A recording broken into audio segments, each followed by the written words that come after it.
Welcome to Negotiating Happiness, the show that helps you find happiness, success, and balance in your work and life. I'm Adriana, your host for this journey into entrepreneurship and personal growth. We're broadcasting live on 107.7 and 105.3 FM in New Orleans as part of the United Public Radio Network. We explore the latest strategies, insights, and stories from successful entrepreneurs and experts. From managing stress to building a thriving business, we've got you covered.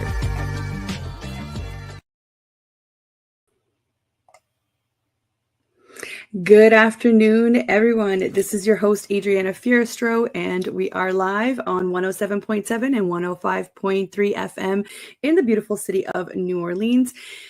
We are here today, November the 18th. I can't believe it is almost the end of the year.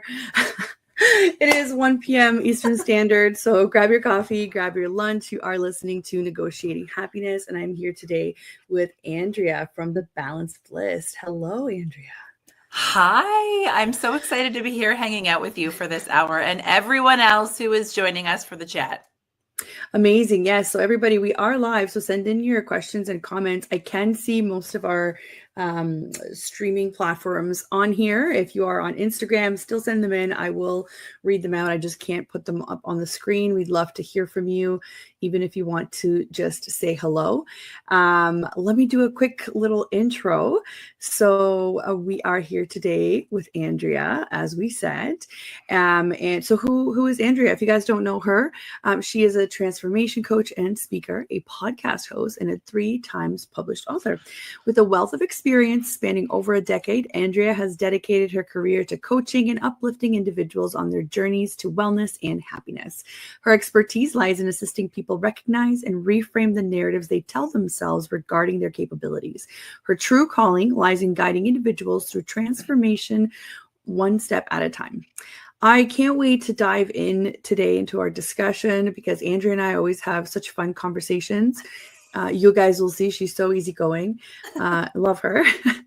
We'll dive into the whole idea of rewriting your inner narratives, what role mindset plays into your life and business, since they are connected, right? Mm-hmm. And embracing holistic well-being just in order to thrive as our authentic selves, just to be us, right? Yes. Yeah. And honestly, as you're reading that bio, I'm just smiling because it's I'm literally living my dream and life's purpose. I have always had this innate desire to help. I did that in social work before I moved into the coaching space. And so being in rooms with people, with you, with everyone who's here, in any conversation where I can give nuggets, just share what's on my mind in hopes that it will help somebody else on their journey is I could do that all day. You're going to have to get me off this mic. But that's good. It means you've got passion, and that's what we want. We want passion. We want people that know what they're talking about and that care about the type of content that they're putting out there, right? We just consume so much of it that I find that it's just too much. It is too much. And I think that that's okay, so if I'm thinking about why I do the work that I do, part of why I like to show up and share in the way that I do is because there is so much information out there. And we are being given this information from a very young age in many, many, many different ways, right? As kids, we're listening to our parents. There's things we hear on TV. We innately learn about the world around us and how we should be in that world from exterior conditions. Then you get into social media, and I was around when social media didn't exist, and now I'm around when it does exist. So even seeing how much more information is available and we're being inundated with all the time, it can be so hard to sift through that and look at what your own inner dialogue is and what you're saying to yourself and what's true, what's not, what should I believe? It's overwhelming. Mm-hmm. No, it is. And it's also very hard to not listen to whatever it is that you're hearing and consuming and not form this really, I would say it's an unhealthy idea of how everybody else is living or how everybody else does their own thing. And it's not, even the smartest people are fall victim to this, right? Because it's just how our brain works. Whatever we see, whatever we visualize revolves around our personal experiences, right? So I'm so excited to talk to you about this because a lot of us have these internal biases, I think, that need to just go, right? They Yeah. limit us Well, or they make us feel small, they just need to go. yeah, and we all have like thousands and thousands of thoughts in a day, and we all have Yes. negative self-talk as well. I think that we look at other people on the outside, even coaches or mentors or others who on the outside seemingly we're like, oh my gosh, it looks like they have it all together. Like, why don't I? And the reality is we all have negative internal dialogue that comes along with those thoughts that we have in a day.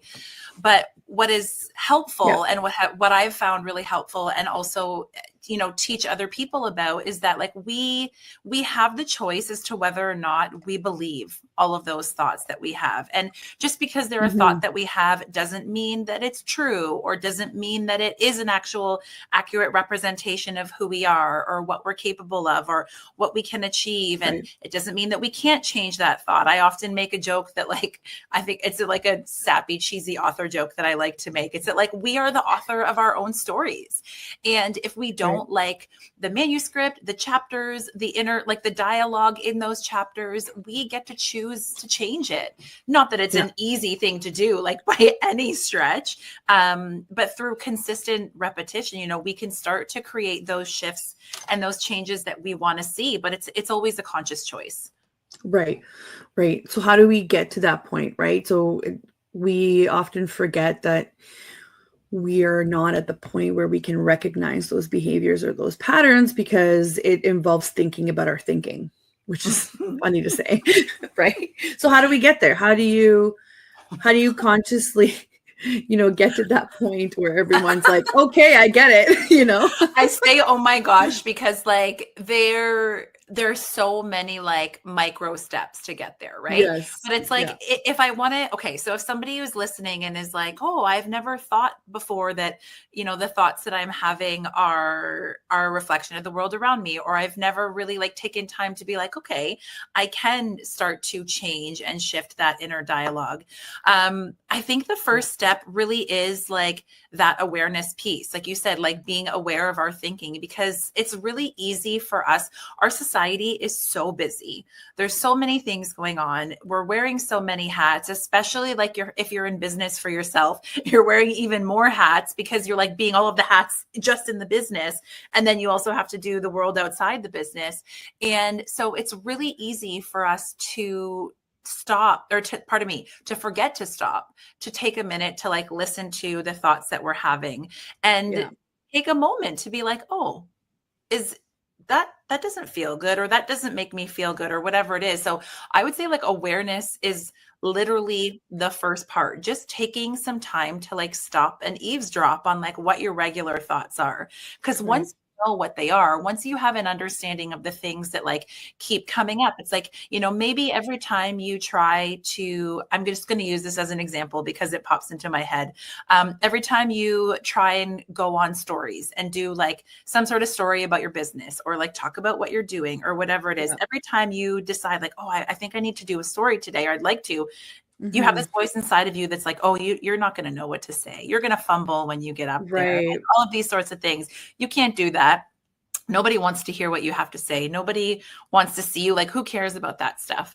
If those Right. thoughts are regularly coming up and you're not aware of them, then they're going to keep holding you back from doing that live, or launching that new thing, or going out onto that new business venture, or asking for what you need in your life, like all of these different things. And so when Yeah. you can start to create some awareness and just some listening, it's a tool I give my clients. It's literally eavesdrop on your thoughts. Spend a week being like, okay, what are the things that are coming up consistently? Because then you can start to identify what those are and work through them even more, so that you can start to shift those thoughts that really aren't serving your mindset in your business and your personal life.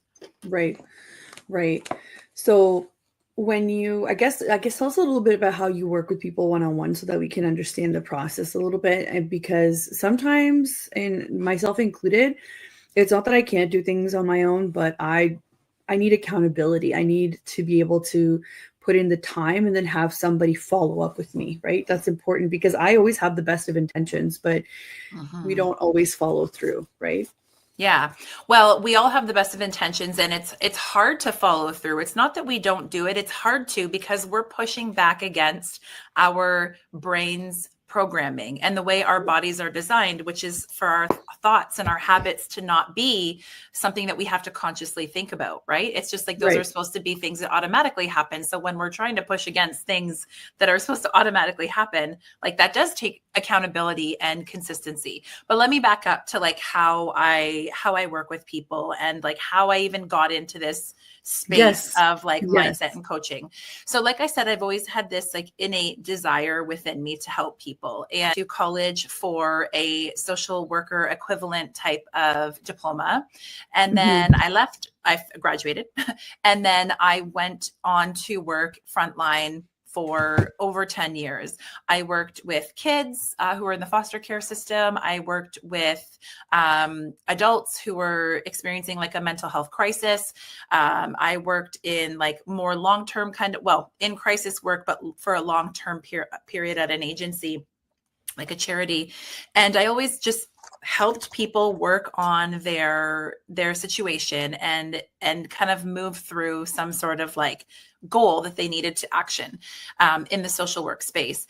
And I did that for a long time. And then I got pregnant. And when I went back to work, I was like, oh, I kind of was on my own growth and wellness journey throughout that time as well. And Mm-hmm. I felt really called to, I was learning things about myself that I was like, I wonder how many people know this kind of information, or how many people take the time to like explore this and do this work. And so I started kind of just like coaching women in the movement space. It was like I was on a movement journey. I was coaching other women. And then I was like, I really enjoy this too. And so Mm-hmm. then I got a coaching certification to kind of complement my social services certification.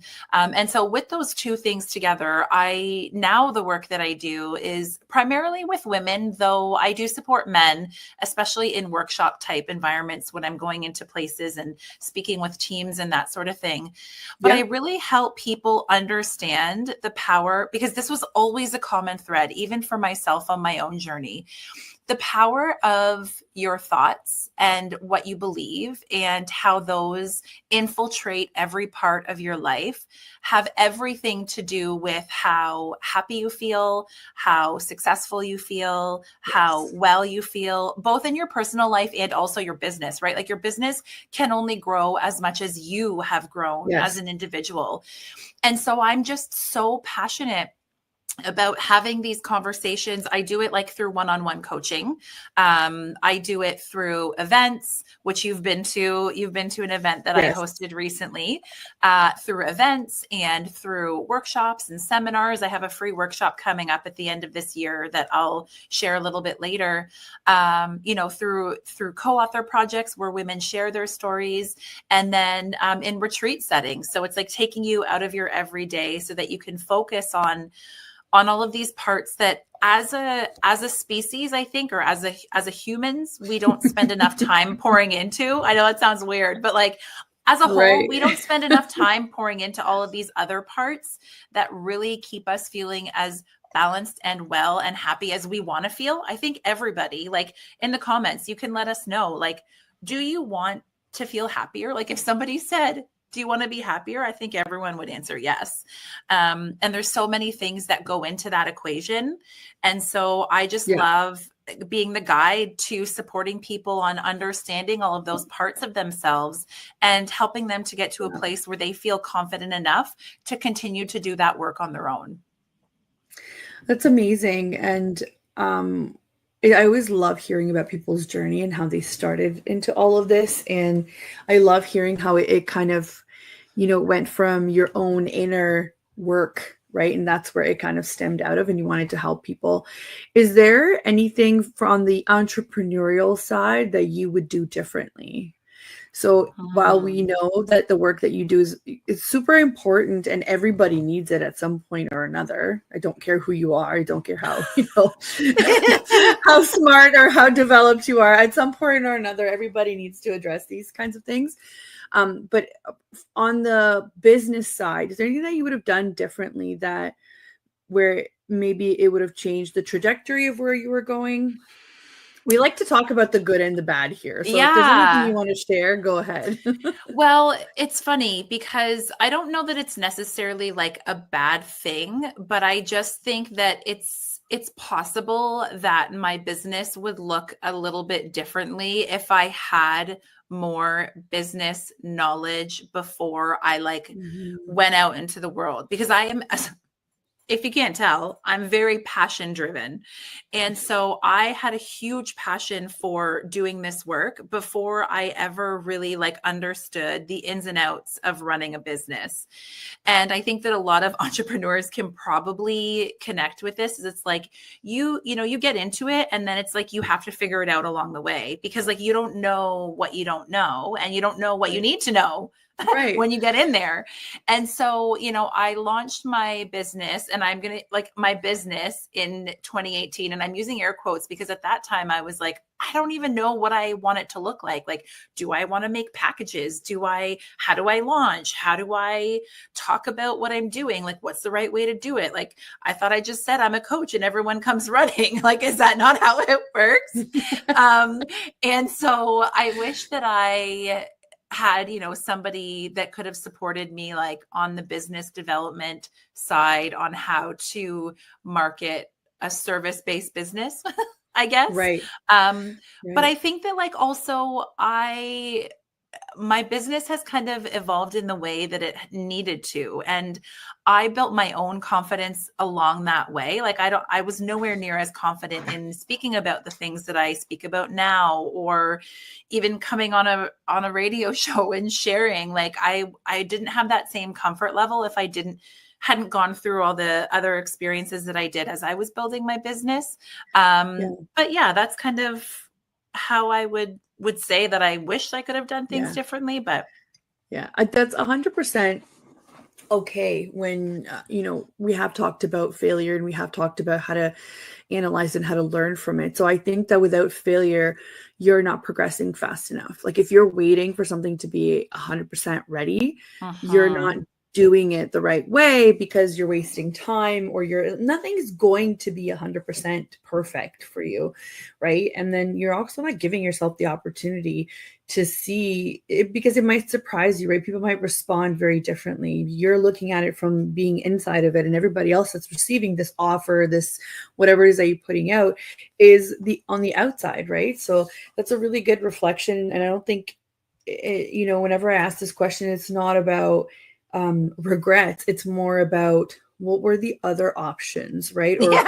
how could it have, evolved in a different way? Because obviously it's evolved quite well. It's just this is your experience. Somebody else might be on a different path, and that's okay too, right? So Well, and to I speak love to it. like what you mentioned about, you know, like people not taking action on things until they feel like it's perfect or until they feel like they're ready.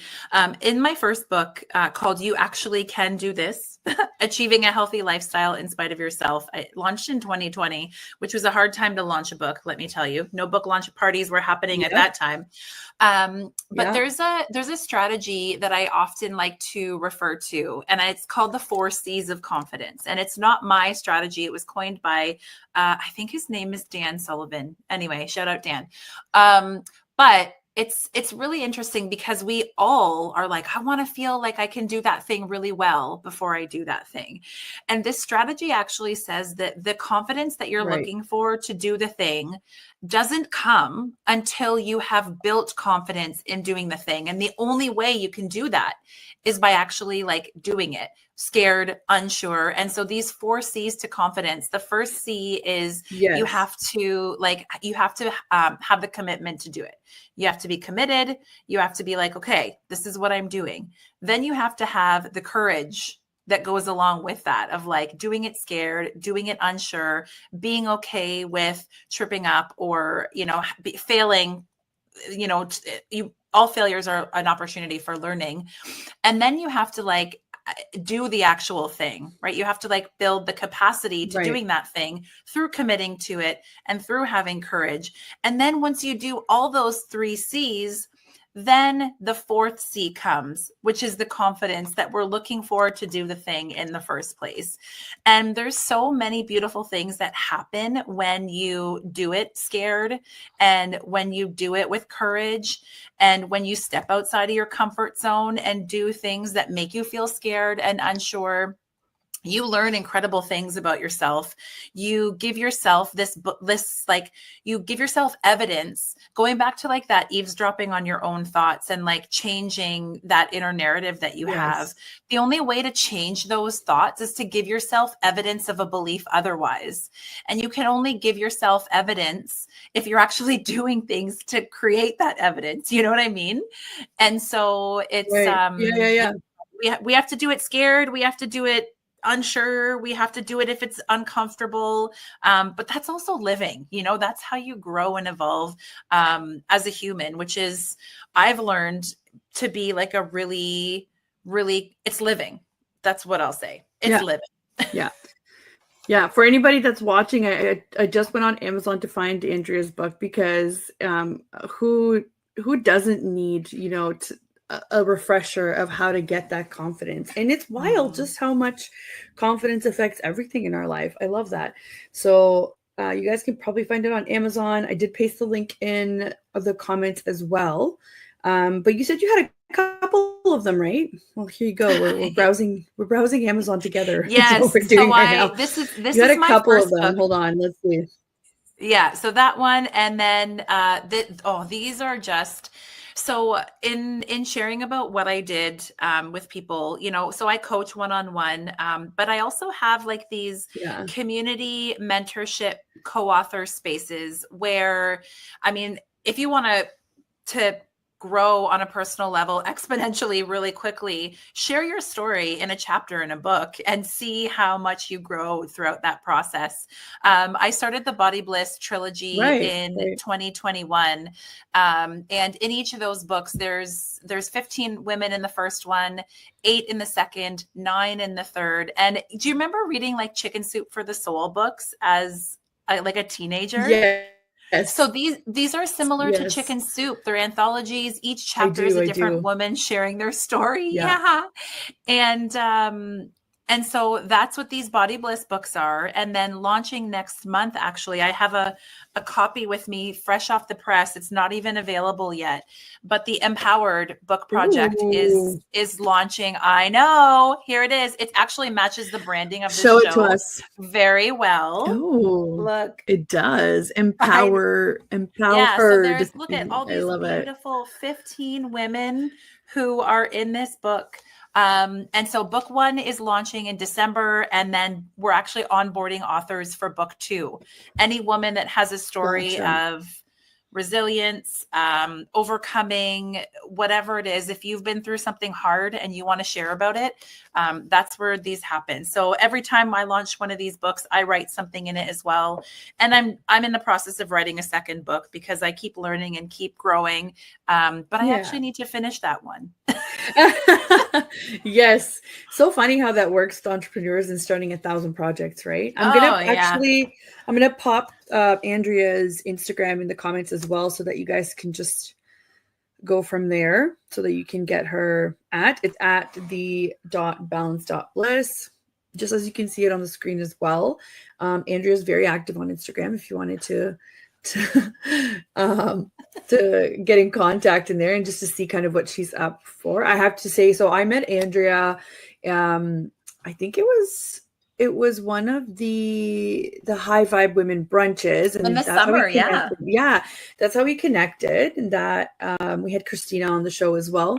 We haven't had Maria yet, but that's the group that I'm talking about. If you know, or if you're from the KW area, KW is in Ontario, Canada. I know we've got some listeners that are in the States. Hello, everybody. And also come say hi. Thank you to, we had True Bloom on Instagram that said hi. I know that Brittany was watching, and so was Leaders Lounge and LDV Co. I love you guys. And Melissa tuned in as well. Thank you. Just wrapping up all the hellos. But then I went to one of Andrea's events. And can you remind me What The it was, what was Bloom it, was it called? The Bloom. Social. Yes. The Yeah, the Bloom Bloom Social. Social. Yes. Which Yes. are okay, so let me total sidebar here. So Yes. in this, like, I want to change the narrative for women. I want to help them to grow and evolve. I have three really incredible friends who are also committed to doing the same.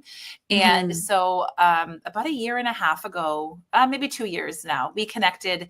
I won't go into the whole story, but we were just like, we need to bring more rooms and conversations about growth, about authenticity, using your voice, being in rooms with women who are not just talking about the weather and like how many kids they have and how frustrating it is.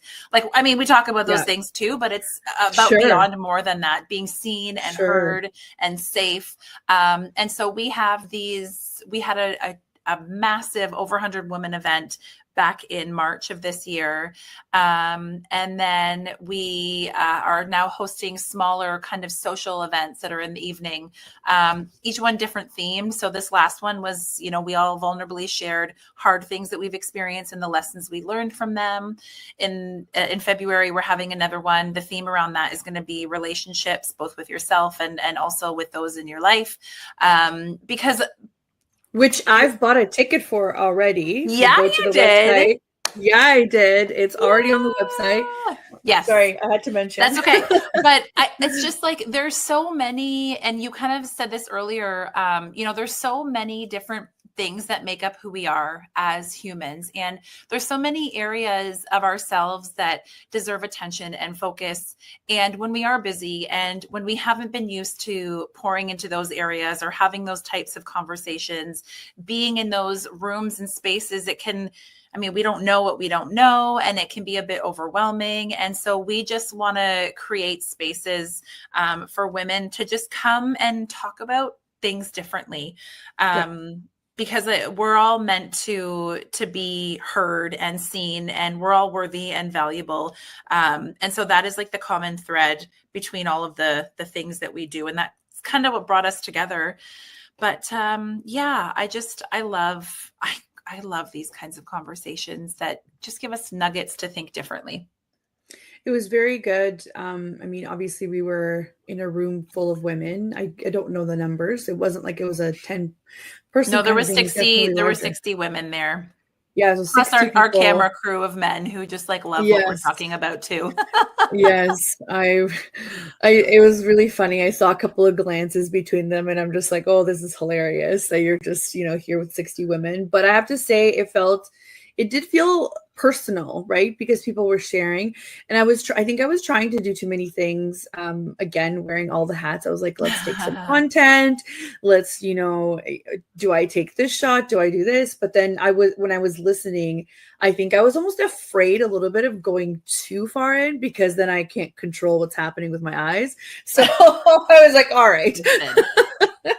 Which is a good thing. It's a good thing, right? But it's just a very different kind of networking, or very different kind of event. I really enjoyed it. So I am going to the one in February as well.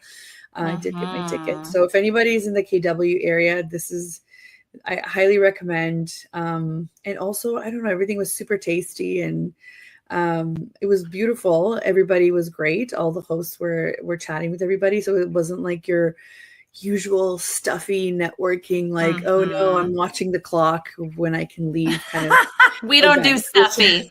We Yeah, we don't do snuggly. stuffy. Snuggly, I love it. Oh my gosh. Yeah. Well, yeah, So I think yeah. it's just because we're not really used to that. Like it feels very when you said that you didn't want to go too deep because you were worried about what would be happening with your eyes. Yeah. I laughed Yeah. because I am a very sensitive, emotional, really feel everything very deeply type of person. And for a long time, and I could cry on a dime. I was doing a live this morning reading a chapter from my book, and I was like tearing up while I was doing it. Yeah. I could cry on a dime. And for a long time, I felt like that there was something wrong with me, that I was like weak because I couldn't control my emotions. And, that if I was to talk about something and I was going to be crying or get emotional, that people would be like, what are you doing? Like, why are you crying over there? Right. Right. But in these spaces, you know, when we had our huge event in March, we like bought Kleenex for everyone and put them on their chair and was like, listen, we invite you to actually lean into and feel your emotions. I think that this is why I shouldn't say I think. My suspicion is that this is why, you know, a lot of us will just kind of, we're like, okay, this thing happened to me, this hard thing, or I feel some emotions about it, but I'm like not going to sit with it. I'm just going to move on to the next thing. Like I don't have time to be sad, or I don't have time to be happy or celebrate ourselves. Like we experience this entire range of emotions as humans that Yeah. we only allow ourselves to feel like half of them.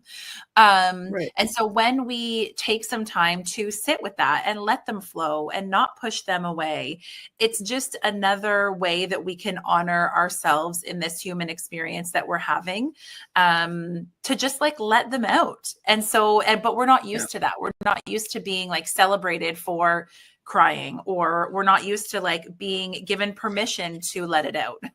Especially not in business. Like if you think in the traditional sense, you know, crying doesn't belong in business. So it's something that I think a lot of women feel that it's natural, and we understand that it's a release, but it's like you're in business, you're potentially around people who you could network with, and it's not, maybe they think it's not appropriate to just start crying or whatever. But I think from what you're saying, right, we just need to kind of be human first, and then everything else comes to you. And I do believe that with business as well. So even if we make connections, like I don't go to a networking event to be like, here are what my packages are. That never happens. It's more of like, do I like your vibe? What can we connect on?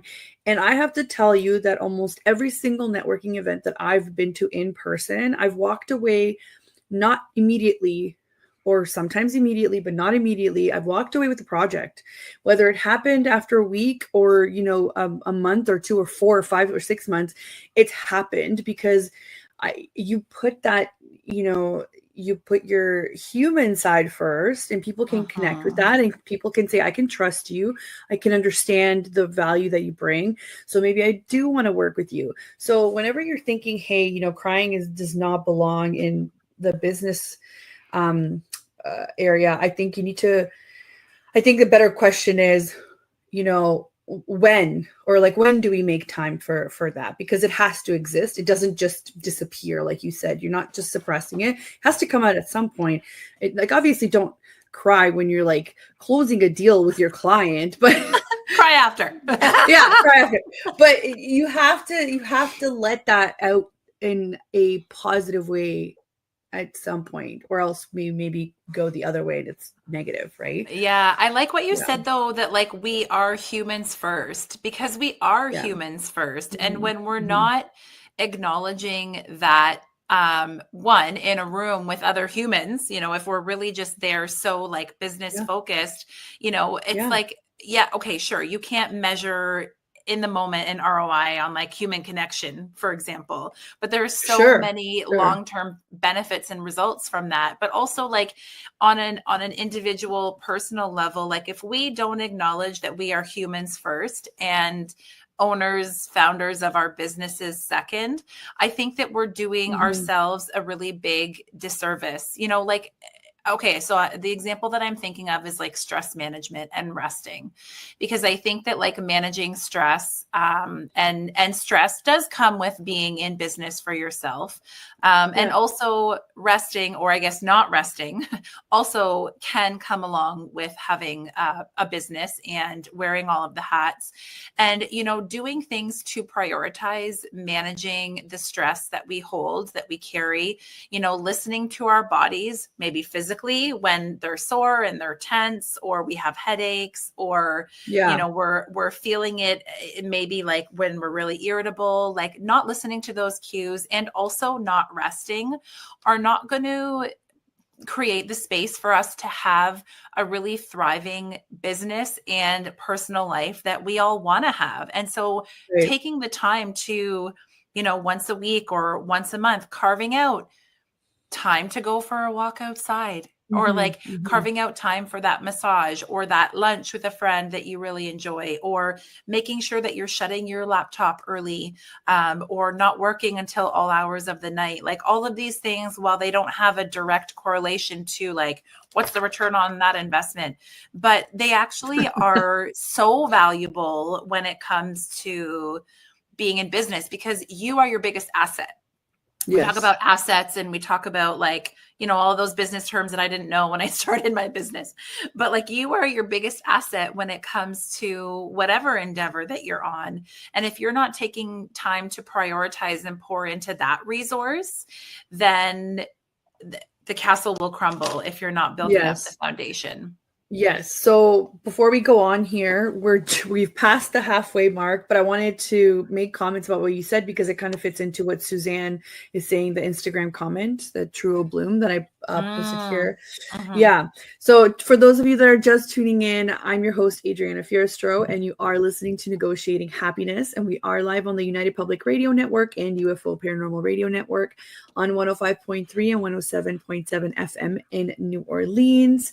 And I am here with Andrea from the Balance Bliss. And we are talking about everything to do with mindset, rewriting inner narratives, and we're just answering comments that we have here. So one of our comments came from Instagram. It's the only way I can post these comments, I guess, from Instagram. It's not very, doesn't connect with our platform here, but that's okay. Mm. So Susanna Truro Bloom said, "I think we become too obsessed with living for work rather than working to live," and that ties in perfectly to what you're saying about how we are just on autopilot, right? And stress comes into it, and what you're supposed to do and what you're not supposed to do, and us figuring out that we are our most valuable asset.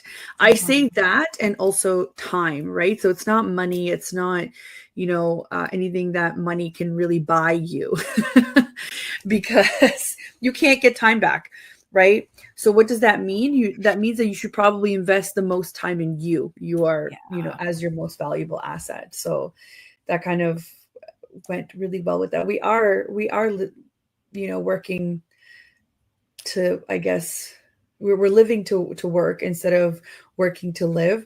And I have to say that sometimes it is hard for people to take the time to take that massage or go to that brunch, because people just are not all set up to do that.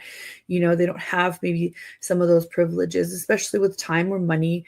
But if you can do little things for yourself that make you feel alive, that's what you should do.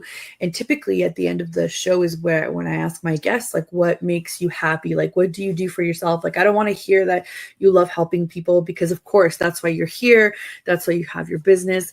And I don't want to hear that your kids are your everything, because of course they are. We know this, right? Like, I want to know what do you do for yourself that literally kind of checks that box for you to say, I am now recharged and I'm ready to go for another round of this just to make it better. Okay, can I answer that question? Yes, this is where Okay. it's for you. And It's for you. oh, it is for me. Okay, cool. Yeah. And everybody listening too. But Yeah. so Yeah. last year, around this time, I would say it was September-ish, my oldest daughter went back to school and my younger one was in daycare. And I think I had spent so much time just like doing that I experienced like a significant burnout. And I was just completely depleted. And instead of being like, oh, this is great, like my kids are not here anymore, I can just pour into my business, I felt like I had, like, I was Nothing. in the red. I was Yeah. in the red. And I had to make the decision to delete a lot of things off of my plate in order to be able to pour back into myself. One of them being my podcast that I had for 3 years, but I was just like, I don't have the capacity for this anymore. One day I'll pick it back up because I love to talk, in case you don't know, and in case you couldn't tell. But I really, like, there were things that I was doing, like I was working every night, like into the evening. I wasn't like spending any time doing things that like just made me happy, because there was no time for that. Right. And what I realized was that I needed to stop. For me, I needed to stop giving up my evenings, and I needed to like save those to do things that were just for Andrea. Because again, outside of our business, we are people, and that human needs to be poured into as well. So going back to the question of like, what makes you happy? What brings you joy? There's a few things that I have now taken up, hobbies, we'll call them, that I'm not going to try and sell on Etsy, that I'm not going to like try and turn into a business, that Right. they're literally things that I do just for me that make me happy just because. One of them is making bracelets. You can see Oh, I bead with like polymer clay, just get them off of Amazon. And I just like make beads and bracelets for fun. I make them for other people. I just make them for myself because it makes me feel happy. And I also have really taken up like sticker booking. So amazing. I like bought stickers, and I bought like a book that you can take, like they're like reusable pages where you can pull the stickers back off. And I will just sit at night and I will just like organize my stickers and I will make bracelets or whatever it is. And that seemingly small childish task, which some people might call it childish, but I believe that we've gotten so far away from doing things that just bring us joy. You know, we're told to grow up and we can't be silly. You know, we need to be productive, human, grown adults. But these things are just so simple and they bring me such joy. And in an effort to prevent being burnt out again, because quite frankly, it effing sucked really bad. I've now acknowledged that like these are the small things that I need to create time and space for that make me happy. And you said this earlier, and I want to just highlight it again because I think it's really important. And we often, I know I've been guilty of this, is it's like, okay, I want to make a change in my life and I want to feel better. So I'm going to overhaul everything and that's going to solve things. But it's it's taking on way too much if you try and carve out a week, or if you try and like redo everything or restructure everything that you're doing in your life. But if you can like take 10 minutes here, if you haven't been taking any time, or like an afternoon here or whatever here, or pre-plan for like some bigger, you know, time we're going to go away and take care of yourself. Like it doesn't have to be huge things. It can be small things, Yeah. but those small things, they add up over time and they're all important.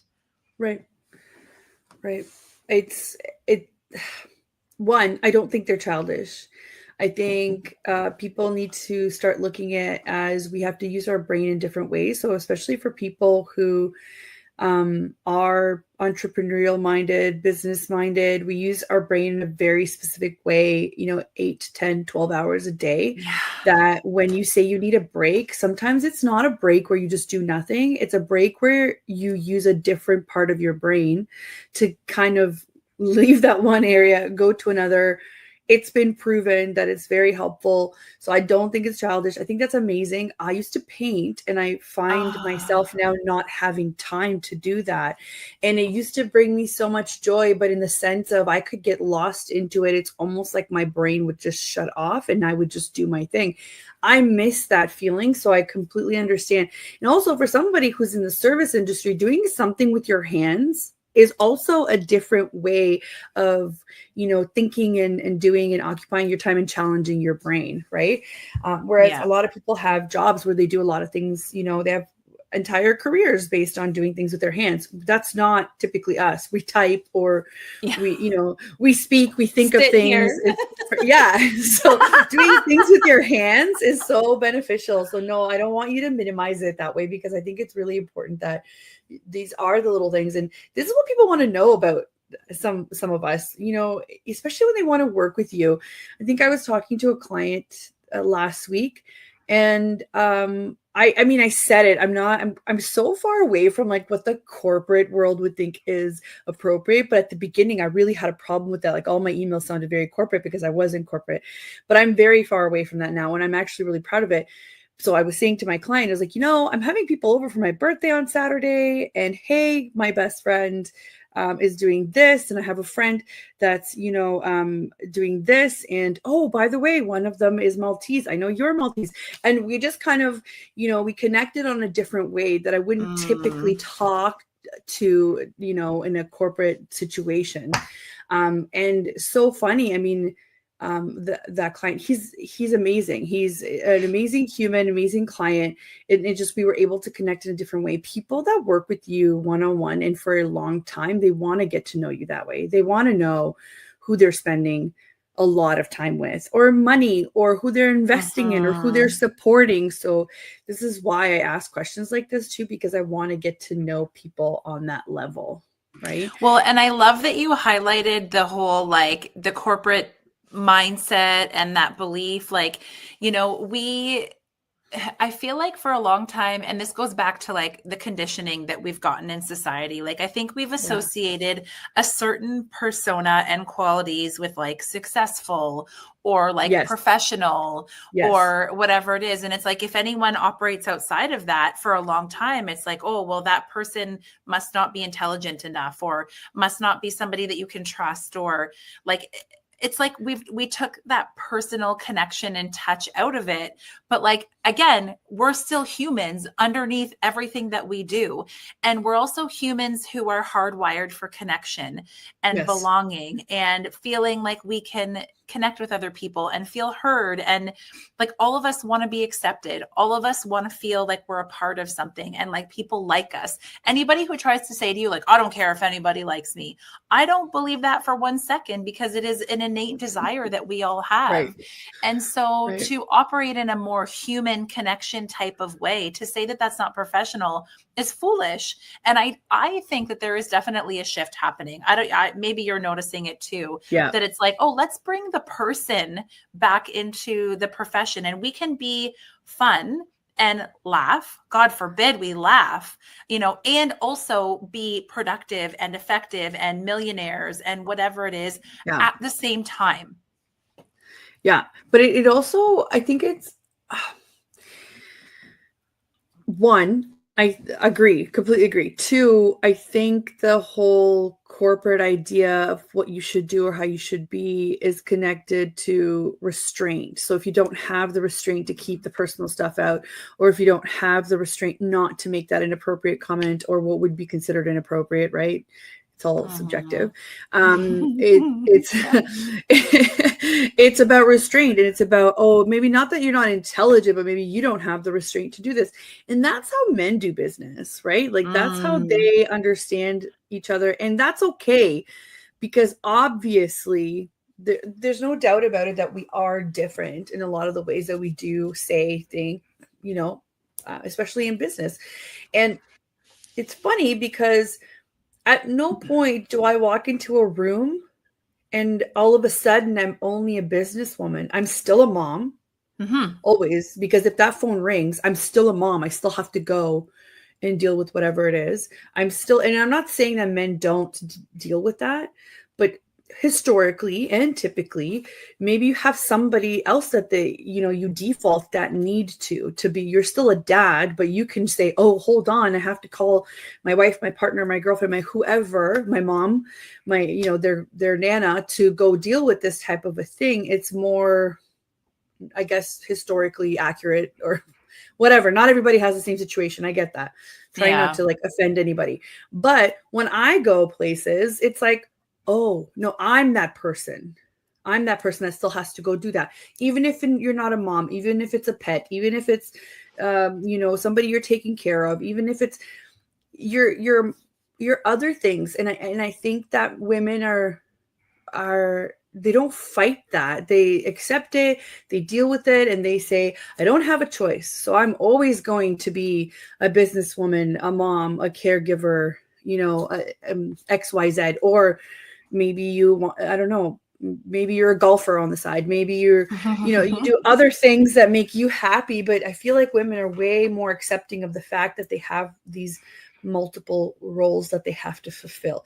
Do I think that men aren't? No, of course, there are some that are. Yeah. Do I think that they would benefit sometimes from learning that it's okay to be that? I think they would, because I feel like men too, they go through suppressing a lot of emotions. And I see this with my own family, right? It's not that they're not smart or that they're not, absolutely not. Like I have, I'm blessed. We have educated people in more than just institutional education, right? In my family, and I can see, I'm like, you know the difference between this, but you struggle with this mentally too. And it's, I think, oftentimes because you're like, you're supposed to be the man, you're supposed to be the provider, blah blah blah, and that's your entire role. Whereas with women, it's like, no, you're supposed to be what everybody needs you to be, right? I think if there was a little bit of balance, it would work out a little better. Yeah, and I think that like this feels like a really good time to just remind everyone who's listening, especially if you are a woman, is that that is why it is so important to carve and prioritize you, like you as Yes. a human person who has needs and wants and desires Mm-hmm. and, you know, that has value in society. Like you are just as worthy as taking that time to pour into in whatever way that means for you. So maybe it does mean starting to go to a yoga class. Maybe it does mean hiring a coach, somebody to hold you accountable to prioritizing yourself. Maybe it does mean taking that weekend away or doing whatever it is that is just for you, that lights you Yeah. up, fills you up, and is really intentional with making sure that you are being taken care of so that you can pour into all of those other people and all of those other roles that you have. I'm just like so passionate about people, you know, prioritizing themselves and like healing and releasing and just connecting with themselves. Yeah. So speaking of connecting, I did take a look through our sneak peeks there. Tell us a little bit about the retreat that you've got planned. Oh, yes. So in April 2025, so it's actually 4 months away, which is bananas, for 4 days. And it's 5 nights because I want to make sure everyone has a day to get there and get settled. April 13th to, nope, 15th to 18th, I'm having a women's retreat in Punta Cana. So Oh, this is both for amazing. entrepreneurs. As if you're an entrepreneur, it can be a business write-off because it is coaching and personal growth. But Yes. also just for women who are wanting to reconnect with themselves, spend some time taking a vacation, whichever one wants, but with intention. So it's 4 days long. Each day has a different theme of reconnecting with yourself, refreshing, you know, letting go of some stuff that we're all holding on to stuff, you know, releasing some of that stuff, connecting with the other women. And it is in a sunny tropical environment. We're going to the Malia, Punta Cana Beach Wellness in Punta Cana, obviously. It's a beautiful, wellness-focused, all-inclusive resort. So everything, all you have to do is say yes to the retreat and everything else is taken care of for you. Because that's what it's meant to be, is that like opportunity to pour back into yourself in a really wellness-focused way. Yes, that's amazing. Highly recommend if you've got the time and the budget, because it's almost like I've ran a retreat before, not in a very sunny location, but we had a very nice location in Ontario on a lake. And even that, I think it was the perfect blend of, you know, some time for yourself, but also you're doing some things that are, you know, for development. And if you are a type A personality, that stuff kind of sometimes goes in hand, and your brain can be all filled with dopamine to be like, I am being so productive, but also I am lounging on a chair for, you know, an hour here, an hour there. This is also something that could be categorized as one of those things that you do for yourself, right? And for your Yeah. business. It was really important for me to balance those two things of like having time just to like integrate, be quiet with yourself, enjoy the scenery around you. But also, you know, if you think about, if you listen to a show like this, or you have a podcast that you listen to, or something that, an event that you go to that you enjoy, and you get nuggets from that, think about how much that change can be catapulted when you take yourself out of your life for 4 days and have like intentional time, how much clarity can come in areas of your life that you didn't even realize you could get clarity from by just removing yourself when you're journaling and spending that intentional time. So I recommend it for anyone. There's only 7 spots left. It's a pretty intimate group. I'm taking 10 women and that's it. So yeah, if that's of interest, it's a great way to invest in yourself and in turn in your business next year in 4 months. I know. So I've pasted the link in all of our locations here. You guys will find it, or you can go to balancebliss.blog /retreat. And you guys can get some of the information there. There's just so much that we can do. Including, I guess I should ask you, so if let's say we're running on zero, like you were running on this summer, and I can relate, for me, it was December of last year. I just let my calendar run wild, and I regretted it because I think I had 3 days off the whole month.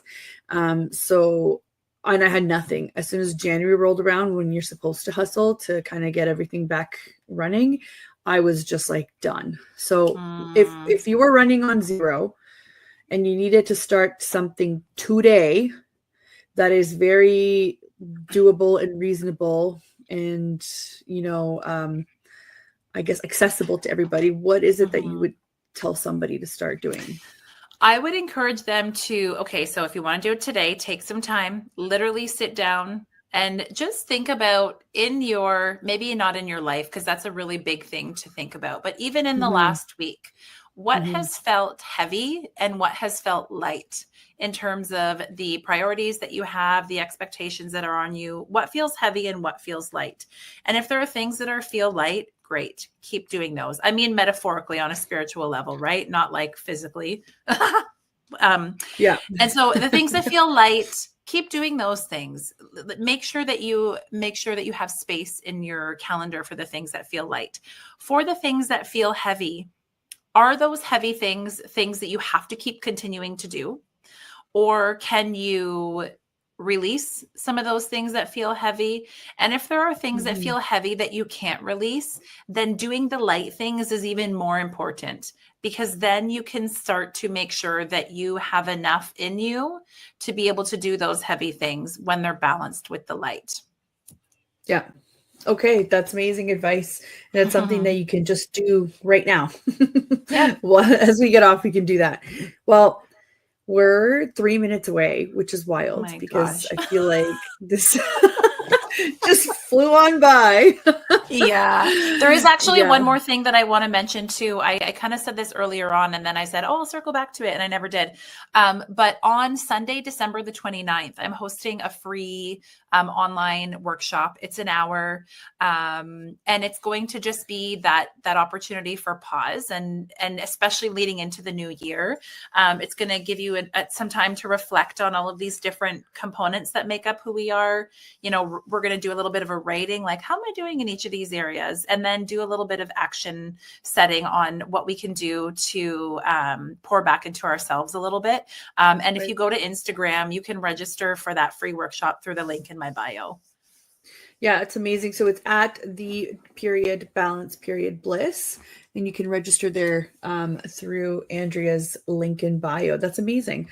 I'm going to check my calendar, see what I'm doing on the 29th. Yeah, I'm going to see what I'm doing on the 29th. Well, thank you so much to everybody that tuned in. I really enjoy seeing everybody coming and saying hello or leaving comments. Again, thanks for working with me on Instagram. Everybody that was on there, I have to usually move over back and forth. Oh, technology, right? Yeah. But I appreciate how patient everybody is. Remember that a lot of these links are going to be in the comments and on whatever platform you're watching on. And it's going to, if you didn't catch it all, catch it on SoundCloud. It will be posted shortly. And thank you to the United Public Radio Network. I really appreciate the platform. And Andrea, thank you so much for taking the time to coming and educating us. I really enjoyed it, and I hope you come back later.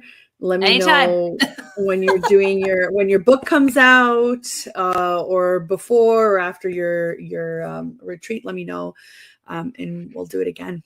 Okay, sounds fabulous. Okay. Thank you, everyone. Reach out to me. DM me. I love it.